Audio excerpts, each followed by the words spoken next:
Okay, so Iowa. We are finally um, we're finally back at Iowa after a 5 year absence.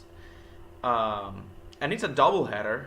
Uh, Not the Truck Series in Xfinity though. It's Trucks and the Cup Series. First of all, I just want to say it's absolutely criminal that the Truck Series is not racing this weekend. This should have been a triple header weekend, in my opinion. You know how I've always said in the past couple of years that um, Iowa should have been. Iowa should have a cup race. Well, we finally got a cup race, but we lost the truck race as a result. Like, I don't know where in the world. I know we had ARCA on Friday, but still. Uh, Iowa needs to be a triple header weekend moving forward because what I saw, what I have seen so far this weekend from both the practice and qualifying for the Cup race, and also the Xfinity race as a whole. Yeah, I really want to see. I'm really interested to see how the truck races would have played into that, how the truck series would have played into all that. With the track conditions and with all the issues that we had. I really would have loved to see that, but again, at least we're having a cup race at Iowa. But first, let's talk about this Xfinity race first before we get into what do I expect for the cup race. So the track was partially repaved. According to NASCAR, they were short on time and they were unable to do a full repave. Honestly, the way I see it, it looks like the decision came at the last minute after the tire test that they did in May. But you can clearly see the darker, fresher pavement in the racing groove. At least they repaved the racing groove. I was a little bit scared that this would essentially mean Iowa turned into a one groove racetrack, where if you go out of the fresh pavement, then you will be in trouble. Similar to what's going on with Texas with the PJ1. I was a bit worried on that. And yeah, there were some of that. There was some of that going on in the Xfinity race. Some clean air mattering, of course. But to be fair, other than that, it wasn't as predominant or like a win condition, as much of a win condition as we thought it would be. Like the bottom lane was definitely usable. And as a matter of fact, I don't want to spoil it a little bit, but I kind of have to say it. The race-winning move, the move that the eventual winner got to win the race, used to win the race, they made the pass on the bottom. So yeah, tires will also be a big factor. If practice for both Xfinity and Cup was any indicator, tires they played a big factor in this race, and they will continue to play a big factor heading into the Cup race. Not because of the tire wear though, as much as it was the hot temperatures and the new surface leading to a lot of heat being generated on those tires, causing tons of blistering. All of this meant that we would see drivers conserving a lot of their tires during the tail end of green flag runs. Not because of tire wear, but because of, blistering, safety measures, so that you don't blow a tire and go on straight into the wall. And trust me, we saw a lot of that in the Xfinity race. Drivers blowing tires and heading into the wall. That was the name of the game. Attrition was the name of the game for Xfinity. So while practice was held for both Cup and Xfinity, qualifying for Xfinity had to be canceled due to a quick rain shower in the morning. Cup qualifying was still held as normal though. So for Xfinity, the lineup was determined by the metric formula, which I personally disagree because since we had practice, I feel like NASCAR should just set the practice lineup, the lineup based on practice speeds, like they did back in the early 2010s, and only rely on the metric formula when no practice and qualifying are held. I really liked it back when the pole sitter was like determined by practice speeds when they had practice and qualifying was rained out. I don't know why they stopped doing it, but still, Austin Hill on the pole. And Shane Van Gisbergen in second. He will start at the rear though after crashing his primary car on practice. After going back to back, now back at that oval track. Yeah, it was a very difficult start to the weekend for SVG. I definitely expected him to keep some of the momentum from winning both road course races, but yeah. He's just a rookie on oval track still. Sheldon Creed third. Justin Allgaier will start fourth. Sam Mayer fifth. Then Chandler Smith, Cole Custer, John Hunter Nemechek, Jesse Love, and Parker Kligerman. That was the top 10. Then Parker Retzlaff lined up 13th. Brennan Poole was lined up 14th. Ryan Sieg 15th. Then Jeremy Clemens 16th. Blaine Perkins 18th. Anthony Alfredo 19th. Ryan Ellis 20th. Then Kyle Sieg 21st. Corey Heim 22nd. He was the fastest car in practice. He's running the 26 for Sam Hunt Racing, by the way. Matt DiBenedetto 24th. Brandon Jones 26th. Josh Williams 27th. Then Ross Chastain 28th, running the 92 for DGM Racing. Then Brett Moffitt 29th. This is his first race running the 19 car for Joe Gibbs Racing. Their all-star car, as you would like to call it. Then Jeff Burton in 30th. David Starr 31st, running the 14th. Then Patrick Ermeling 32nd in the 07. He will also start at the rear due to an unapproved adjustment. Then Haley Digan 33rd. Daniel Dye 37th. He qualified. He's running the 4th colleague car, the number 10. And then Glenn Reen 38th, making his Xfinity debut on the 53 car, the second Joey Gase Racing car. So, it was lined up. The race started pretty cloudy, but as the race, but like I said, the rain that impacted Xfinity qualifying and just canceled it, that was just a pretty quick shower. It wasn't like, there wasn't like a forecast of rain. The race started with a little bit cloudy, overcast, but as the race went on, the sun just came out, and it was pretty relatively sunny for the entire race. So the moment the green flag dropped, Justin Allgaier, he got the jump on Austin Hill, and he took the lead on the outside.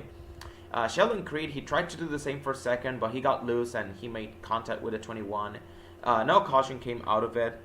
And the caution didn't come out as we saw cars slipping and sliding at the start of the race.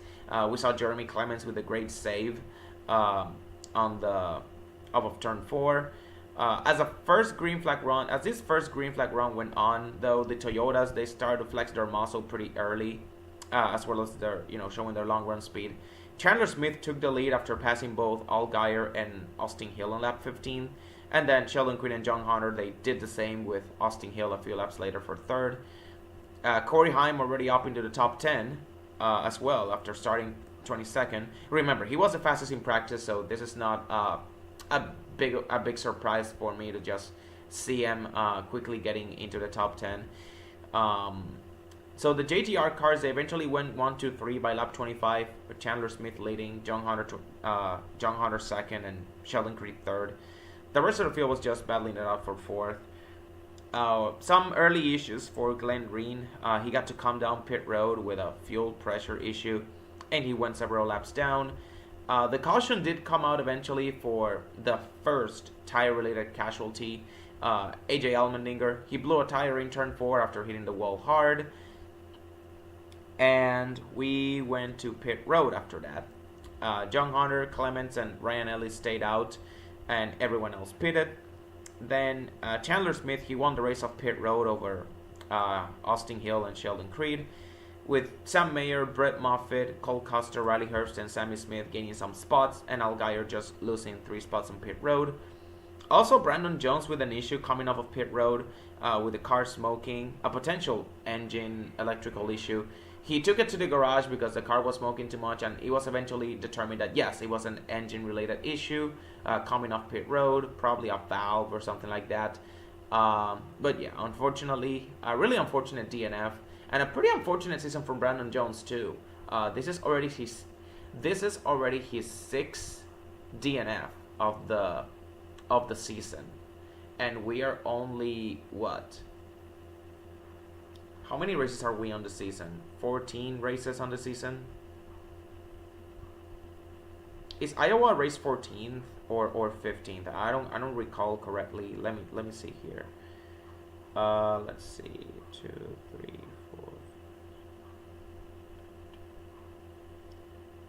4. Okay, so Iowa is race 15 of the season. In 15 races, Brandon Jones has already DNF'd 6 times. Like, yeah, that's not That's not good. And he got a pretty solid start to the season too, where he was like in the playoff bubble. Like now he's like way below the cut line. He's now like 70 points below the cut line. Yeah, not good. Also not good for Allmendinger. I went over this like a bit quickly, but yeah, this crash actually puts Allmendinger like starts putting him like in the playoff bubble, starting putting him like a bit closer to the danger zone. I know he's like right now 60 points above the cut line, but like 60 points with like 10 races left in the playoffs or 11 races left in the regular season. Yeah, there's a lot that can go wrong, and considering the Colic cars have been so unreliable, the only SVG has managed to win there, and that's only because they've been road courses, and also because SVG isn't even a Colic driver. But yeah, with the Colic cars are so unreliable that even Allmendinger is struggling to make it into the playoffs, and he has to make it like on points, just grind it out on points. Yeah. Just goes to show you how much Colic racing has fallen. But yeah, we go to the restart. John Hunter Nemechek, he immediately goes up the track and he loses the lead.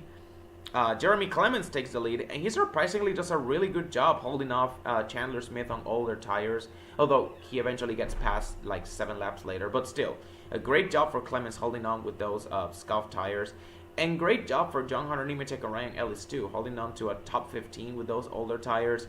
John Hunter in particular, he fell to 9th after that bad restart, but in just 10 laps he came back into the top 5. As the green flag run goes on though, those 3 guys who stayed out, they start to slowly fade. They managed to make those older tires work in the short run, but not in the long run with all those concerns of blistering and the like. Again, like I said, the issue with tires was not the tire wear as much as it was the blistering. Like, you didn't want to punish those tires that much. You didn't want to, wear them out of fear that they would be that they would eventually blow. But yeah, Austin Hill also with issues. He was reporting a vibration on the right front. He got fallen down to 20th, just nursing his car to the end of the stage. He does get saved by the caution near the end of the stage, though. The caution comes out for Jeb Burton hitting the wall entering turn 1. Again, another tire issue, but fortunately he doesn't hit the wall as hard because his tire blew on the front stretch and he hit the wall like entering turn 1, and he was like already on the outside. So yeah, he did not hit the wall. So yeah, he did not hit the wall as hard, but still, that's already the second tire-related issue, and this caution ends the stage as a yellow came out 3 laps to go before the stage ended. So Chandler Smith won stage 1, Sheldon Creed 2nd, Sam Mayer 3rd, and then Justin Allgaier, Sammy Smith, Cole Custer, Brett Moffitt, Corey Haim, John Hunter Nemechek, he held on to 9th, and Jesse Love 10th. So we go to pit road, and everyone pits, with Chandler Smith winning the race off pit road over Sheldon Creed. Cole Custer moves up to 3rd, and Riley Herbst also gains 5 spots from 13th to 8th, with Dawson Cram and Kyle Weatherman obviously busted for speeding. Then we go to stage 2. Sheldon Creed gets loose on the restart, and he stacks up the field, 3 wide, 4 wide behind him. And you would see, we saw a little bit of that on the restart, where the first car that was restarting on the inside lane, they kind of had a pretty poor restart because the middle lane, outside lane was the superior lane, or like the better lane. I think it's usually been at Iowa, but more so now with the new repave now. Yeah, there were several drivers that had issues launching from the bottom lane on the restart, and you would see like stacking up the field eventually. Sam Mayer, he almost spun out in the middle of that. Amazing save because, again, like I said, Creed getting loose, it stacked up the field. Sam Mayer managed to save it. A driver that didn't manage to save it though was Shane Van Gisbergen, right? But this happened like way behind them, like further back in the field. SVG got loose off of turn 2 and he crashed out of the race. Blaine Perkins and Kyle Weatherman were collected. All 3 of them out of the race with heavy damage. Really tough weekend for SVG, coming off of back-to-back wins. He wrecked his primary, then he got to start at the rear, and now he wrecks his backup in the race. And he wasn't really running that well. He got struggled to move up through the field, struggling to get out of the top 30 in stage 1. and just as he manages to get out of the top 30, I believe he was running like close to the top 25, he just gets loose and wrecks his backup car, trying to save it. So yeah, we go to the restart. Sammy Smith and Cole Custer, they take turns taking the lead for Chandler Smith, but the 81 just holds on. He was a car to beat pretty much for the first half of the race. More issues for Jordan Anderson Racing. This time is Parker Retzlaff coming down pit road with an electrical issue. He was also radioing like smoke in the cockpit. This unfortunately meant that he had to be pulled out of the car and out of the race in order to bring in the fire extinguisher. This obviously meant a DNF. But yeah, again, Jordan Anderson Racing with issues as well. With Jeff Burton blowing a tire at the end of stage 1, and now Retzlaff with an electrical issue taking him out of the race. Another incident that we saw in this green flag run was just John Hunter, Nemechek, Justin Allgaier, Sam Mayer, Riley Herbst. All of these guys racing hard for position. They were all running in the top 10 too. We saw a lot of contact. First of all, we saw some contact between Herbst and John Hunter. Then we saw Sam Mayer getting put in the wall by John Hunter. And then Sam Mayer getting loose entering turn 1 and drifting up into Riley Herbst, causing both of them to drop outside of the top 10. No caution for any of these incidents, but I just wanted to mention it because that was just like some great racing that we saw there. The caution came out a couple of laps later. The rare caution that comes out for a non-tire related issue. It was Patrick Ermeling spinning out in turn 1, and he just could not get it refired. Then we went to pit road. The leaders stayed out on this caution, only a couple of takers. Brett Moffitt, Ryan Sieg, Parker Kligerman, Austin Hill, Jeremy Clements, and Josh Williams among those guys. So, we go to the restart, and Cole Custer, he has a bad restart this time because he was the first guy on the bottom lane. It was very similar to Sheldon Creed. He had a bad restart, bad launch. He was restarting on the bottom lane. It also didn't help that Jesse Love tried to take him 3 wide going down the apron, a move which obviously did not work and ended up hurting both of them. This allowed Sammy Smith to retake second behind the 81, with Ross Chastain up to third. But this was all happening behind Chandler Smith as he cruised to the stage to win, just as the stage ends under caution for Jesse Love blowing a tire on the last lap of the stage. He had also reported a vibration with about 10 laps to go in the stage and was just, nursing his car to the end of the stage, only for the tire to blow out with just 1 lap to go. Just 1 more lap and he would have been in the clear, but yeah, that really hurts. And it also didn't help that when the officials were towing the car caught fire due to the brake fluid. Definitely a what the fuck moment. This coupled with Jeremy Clements' car being stalled on the track and having to get pushed to pit road. This caused pit road to stay closed for a couple of more laps, extending the yellow obviously. But yeah, Chandler Smith, he swept the stages. Sam Mayer second, Ross Chastain third, Corey Hine fourth. Sammy Smith, he managed to restart. He managed to get second on the restart, but he couldn't hang on. He just faded out as the stage ended. He finished fifth. Then Sheldon Creed 6th, Justin Allgaier 7th, Riley Herbst, Cole Custer, and Austin Hill round out the top 10. Then we go to pit road. Josh Williams stays out and everyone else pits. Ryan Sieg wins the race of pit road with fuel only, and everyone else takes 4 tires. Leland Honeyman got penalized for an uncontrolled tire, and Riley Herbst and Ross Chastain, they also made contact on pit road, with Herbst having to come back down pit road to take a look and repair the damage. So now we go to stage 3. Ryan Sieg, he immediately takes the lead from Josh Williams. Chandler Smith, he tries to make his move going 3 wide middle, but it doesn't work. And the 81 loses all the momentum due to being, stuck on the bottom, and he just gets freight trained all the way out of the top 10. It was just crazy. At first, I thought that the 81 had probably an issue, but no, he was just that he just could not get into the top lane. And just like what we saw with Jeremy Clements in stage 1, Ryan Sieg, he managed to hold the lead with those older tires over Sam Mayer until he got loose. He washed up the track in turns 3 and 4, and he lost the lead as well as second place to Sheldon Creed. And as soon as he lost the lead, he started to fall off, so much so that he had to pit under green for tires. And of course, a couple of guys also followed him after that. Brett Moffitt also pitted after reporting a vibration on the right front.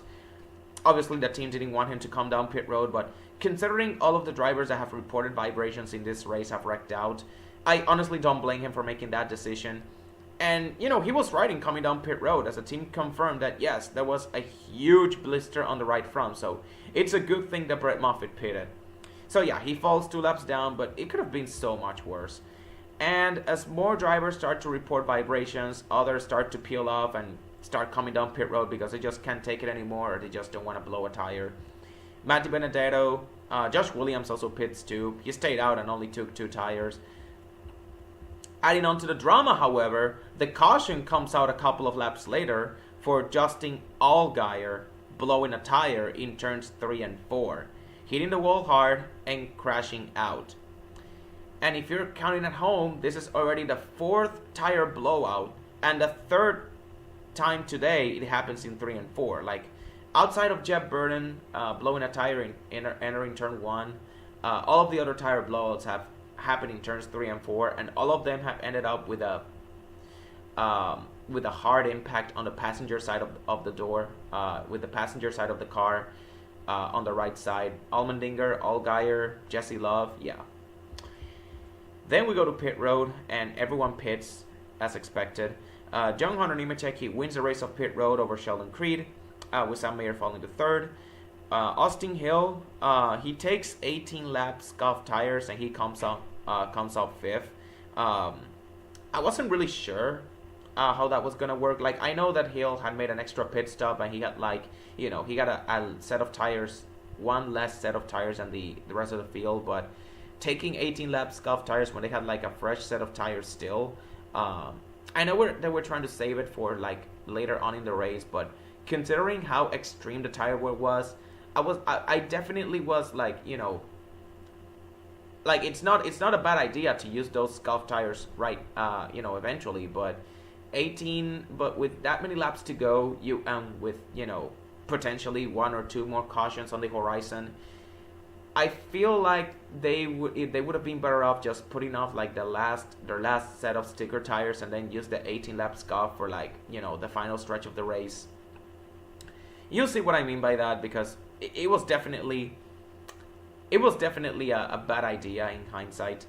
Although on the restart, Austin Hill, he has a good restart and he tries to make his move on Sam Mayer for 3rd, sending at 3-1 on the bottom, but he cannot make it stick.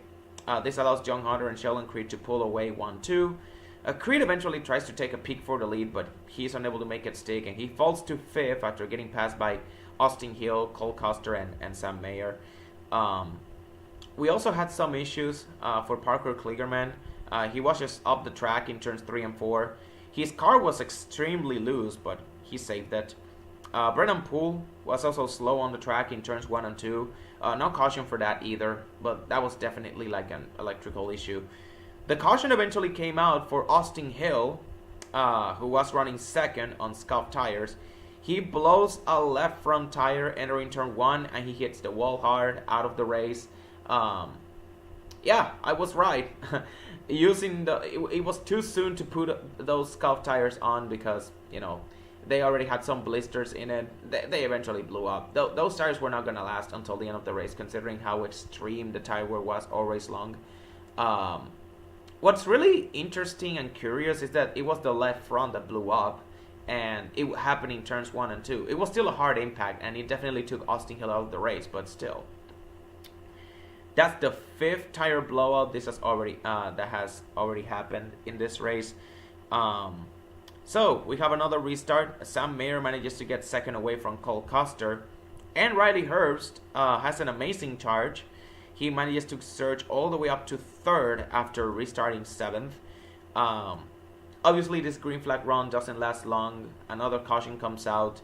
This time it was for Brennan Poole blowing an engine on the front stretch. He was already several laps down after the issues he had in the previous green flag run when he was slow on the apron. So it's very possible that he dropped the cylinder on the previous green flag run, and then he just, just pacing around, the motor just, it just blew up. But yeah, but still, there was a lot of fluid on the track, a lot of oil on the track. Caution was a bit, a bit longer, so that teams could, get the track ready, dry it up, put some speedy dry on it, and then we line them up for yet another restart. Instead of choosing to restart behind John Hunter on the outside, Riley Herbst decides to take the risky move of choosing the bottom lane, and surprise, surprise, he manages to not only hold the bottom lane, but he also manages to take the lead from the 20 just one lap later. But it's not over yet, as John Hunter Nemechek, or rather Sheldon Creed, he tangles with John Hunter while battling for second in turns 3 and 4. Both of them washed up the racetrack. They lose a ton of positions. John Hunter with a massive tire up on the left front as well after the contact. And this opens the door for Sam Mayer, who was running fourth behind them. Sam Mayer now has the track clear to round out the 98 and challenge him for the lead. He eventually does make the pass with 6 laps to go because something that I wanted to mention as well, after Chandler Smith just faded out at the start of stage 3, Sam Mayer was pretty much the guy to beat from that point forward. Sam Mayer was pretty much the guy to beat from that point forward after the issues that Chandler Smith had on that restart at the start of stage 3. It's like Chandler Smith was the guy to beat for the first half, but the guy to beat for the second half was Sheldon Creed. So him getting the pass on Riley Herbst, it definitely was expected. So he does make the pass with 6 to go, just as John Hunter Nemechek's tire blows up and hits the wall hard in turns 3 and 4. And you already know, John Hunter, he is going to be pissed at Creed, and rightfully so, because of, that's once again another teammate that races John Hunter Nemechek hard. And you already know John Hunter Nemechek, especially with Joe Gibbs Racing, him getting into it with his teammates as well. Especially since that's another chance at the win that Sheldon Creed just managed to throw away. Like, add that to the list of, ways that Sheldon Creed has managed to lose a race. Just tangle with his teammate while trying to send it for second place of all things. But yeah, that's the 6th tire blowout already of the race. But thankfully, this takes the race into overtime. There are no more cautions after this. The race ends in overtime. Riley Herbst has another great restart, but he is unable to retake the lead as, like I said, Sam Mayer is not John Hunter Nemechek. He had the car to beat for the entirety of stage 3, in my opinion. And that's all she wrote. Sam Mayer wins his second race of the season, but not before Riley Herbst shows his displeasure over how he was raced all day long by the 1. He even managed to cut his left rear tire during the cooldown lap. And look, I know people are going to go and attack Riley Herbst for this, but honestly, looking back at all of the incidents at the 98 and the 1 they had all race long, I don't blame him for being frustrated. Like, Riley Herbst's frustration, it's pretty much justified. If you remember, they had an incident earlier in the race where Sam Mayer just, he got loose entering turn 1 and he drifted up the track. I believe this happened in stage 2, by the way. Yeah, it happened in stage 2. Where Sam Mayer just drifted up the track and got into Riley Herbst, sending them both of them up the track and costing them a couple of positions. Stuff like that. They're gonna stick with drivers for all the race, for even the rest of the season, basically. So yeah. Also, it looks like Sam Mayer, when he made his winning pass on Riley Herbst, he might have also doored him a little bit, ran him out a little bit close to the wall on the backstretch. Again, the angle of the race-winning pass that NBC provided us, it was pretty much inconclusive, but from the angle that I saw, it kind of looks like Mayer kind of doored him a little bit. He raced him a little bit aggressively. But then again, I don't blame Riley Herbst for being frustrated, and again, I also do not blame Sam Mayer for showing, being aggressive. If the roles were reversed and Herbst won the race and Sam Mayer showed his displeasure, I wouldn't be upset either. they were both tired of being pushed around by the other, and they just wanted to make a statement. Just saying, um, just saying. But yeah, this is the second win of the season for Sam Mayer. He becomes the fourth Xfinity regular to score multiple wins, already joining Austin Hill, Chandler Smith, and Shane Van Gisbergen. And a little bit of a fun fact: this is also his first win, his first career win in Xfinity at a short track. And also, both of his wins have come at the expense of Ford. Ford is still winless in Xfinity so far this year. 15 races in, and they are still winless. and they could have had 2 wins if it wasn't for Sam Mayer. You know, the one that he took away from Ryan Sieg at Texas, and now he takes a win away from Riley Herbst at Iowa. So yeah, something about Sam Mayer taking away wins from Ford in 2024. But yeah, this race featured a lot of attrition. We had 12 DNFs in this race, most of them crash related. 6 cautions for tire failures. 6 cautions related for tire failures. That was like more than half of the entire race. Both of the stages ended under caution for tire failures and stuff like that. How many cautions did this race have, by the way? Because now I'm now curious. I want to see. Okay, it's not giving me the exact number. I'm gonna have to do a little bit of math here. Let's see here. 1, 2, 3, 4, 5, 6, 7, 8, 9. Okay, so 9 cautions.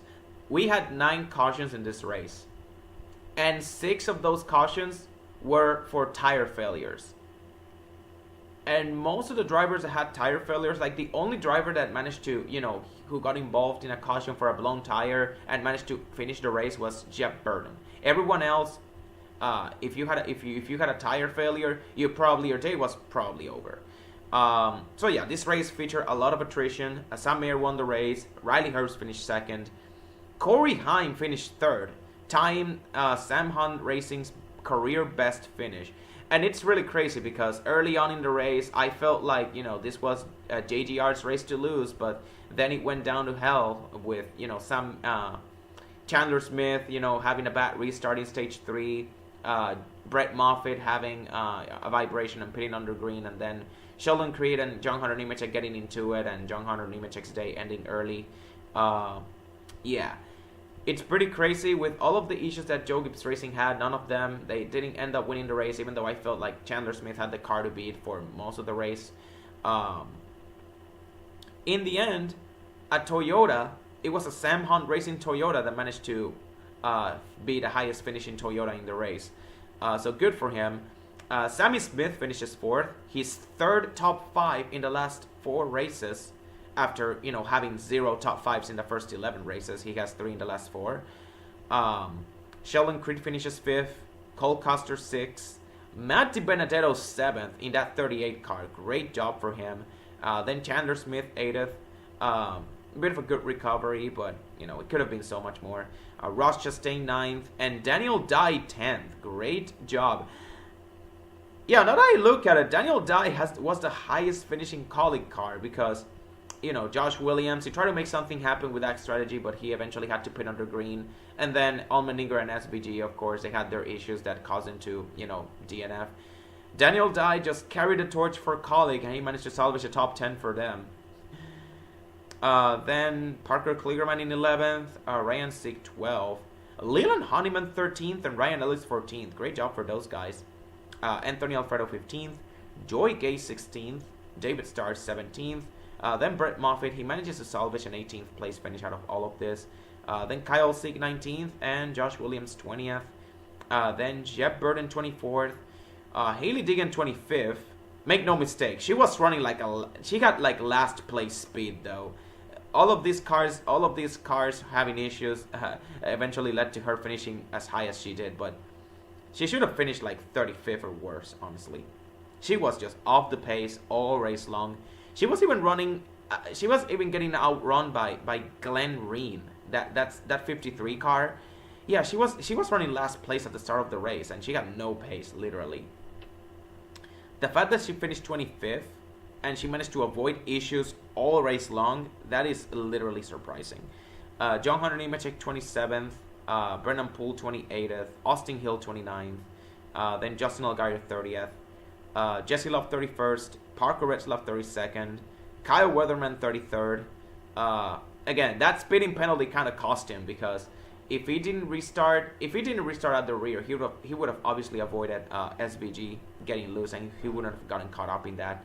SVG 34th, Blaine Perkins 35th, then Brandon Jones 36th with his engine issues, AJ Allmendinger 37th. Again, that early DNF is gonna cost him dearly in the playoff standings.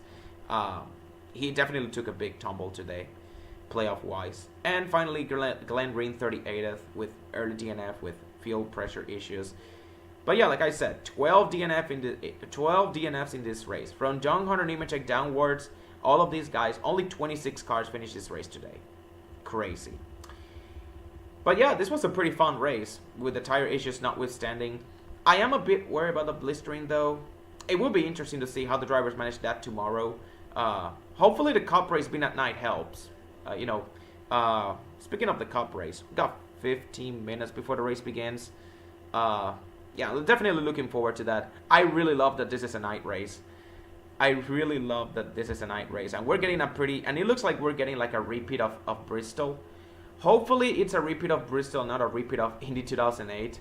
But yeah, I'm definitely looking forward to see what this War of Attrition Part 2 at Iowa brings.